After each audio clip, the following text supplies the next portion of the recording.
Curriculum studies sixth domain is defined as curriculum evaluation. Evaluation کا لفظ assessment کے ساتھ ساتھ استعمال ہوتا ہے اور آپ جانتے ہوں گے کہ assessment کسی بھی ایک سبجیکٹ ایریا میں ایک بچے کے لیول پر کی جا سکتی ہے اور assessment کسی بھی ٹیچر کی پرفارمنس اور اس کے ٹیچنگ کے طریقہ کار کی بھی کی جا سکتی ہے. تمام assessment کر لینے کے بعد ایک فائنل ایویلیویشن رپورٹ بنا دی جاتی ہے جس کے مطابق آیا بچے کی کارکردگی اچھی تھی یا ٹیچنگ کا طریقہ کار بہت اچھا تھا، ڈیفائن کر دیا جاتا ہے. بالکل اسی طرح سے کریکولم ایویلیویشن میں ہم اسیس کرتے ہیں کہ بچوں نے کتنا سیکھا، یعنی what is the worth of the students, what were the teaching practices and how well they were used in the classroom by the teachers. اور اس میں مختلف طریقہ کار جو ٹیچنگ کے لیے بیان کیے گئے تھے کس طرح سے استعمال کیا گیا، مختلف مٹیریلز یعنی ٹیچنگ لرننگ ایڈز یا ایکٹیویٹیز اگر دی گئی ہیں تو انہیں کیسے استعمال کیا گیا، یا یہ کسی بھی پروگرام کی یا کورس کی بھی ایویلیویشن ہو سکتی ہے. لہٰذا کریکولم ایویلیویشن یہ کسی بھی کریکولم کے لیے ایک سٹارٹنگ پوائنٹ ہو سکتا ہے یا بالکل اینڈ پوائنٹ ہو سکتا ہے، یعنی ہم بالکل شروع میں بھی ایویلیویٹ کر سکتے ہیں، بالکل آخر میں بھی کر سکتے ہیں. کریکولم کو پڑھاتے ہوئے بھی ایویلیویشن ہو سکتی ہے اور it can also serve as a means to totally evaluate the curriculum and put a value that how well this curriculum was used in the classroom and how it can be improved اور اسی کے مطابق further actions لیے جا سکتے ہیں. Basic مقصد evaluation کا کرنے کا کیا ہے کہ ہم یہ چاہتے ہیں کہ ہم کریکولم کو ہینڈز آن ایکسپیرئنس کے بعد یعنی کلاس روم میں پڑھانے کے بعد اور ٹیچرز کے تجربہ کی روشنی میں اور بچوں کی پرفارمنس کی روشنی میں ہم اسے فردر رینیو کر سکیں، ریوائز کر سکیں یا امپروو کر سکیں. اگر ہم ایویلیویشن کو ذرا تفصیل میں دیکھیں تو ہمیں پتہ چلے گا کہ یہ بہت نیرو بھی ہو سکتی ہے اور at the same time it can be very wide.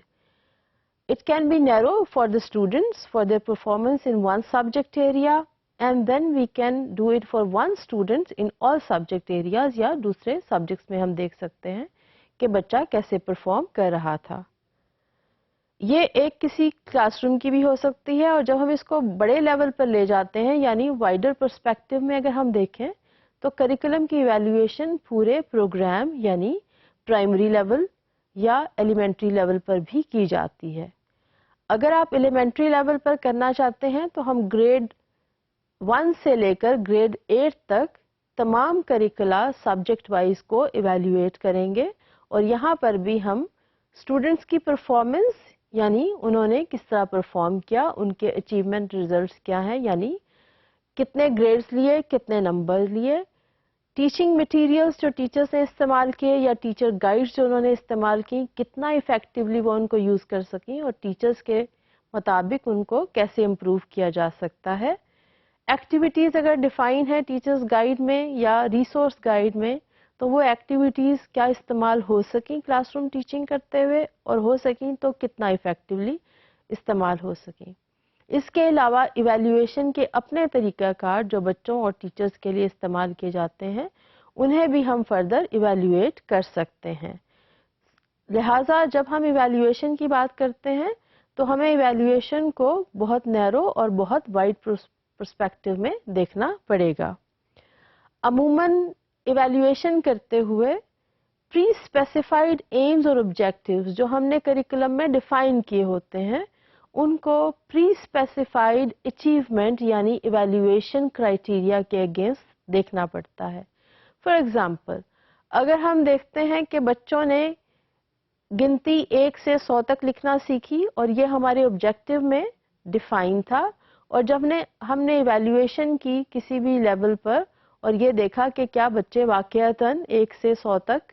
ہند سے لکھ سکتے ہیں تو یہ ہمارے پری اسپیسیفائڈ گول تھا اور ہم نے اس کو پری اسپیسیفائڈ طریقہ کار پر ایویلیویشن کر لی. لہٰذا ایویلیویشن کرتے ہوئے کوئی بھی نئی چیز یا نئی انوویشن انٹروڈیوس نہیں کی جاتی. کوشش یہ کیا جاتا ہے کہ ہم پری اسپیسیفائڈ ایمز یا آبجیکٹیوز کو پری اسپیسیفائڈ کرائٹیریا اور ایویلیویشن کے طریقہ کار پر اسیس کریں، اور اس کے بعد ہم ہر سبجیکٹ ایریا میں یہی طریقہ استعمال کرتے ہوئے کریکولم ایویلیویشن کی ایک رپورٹ بنا سکیں۔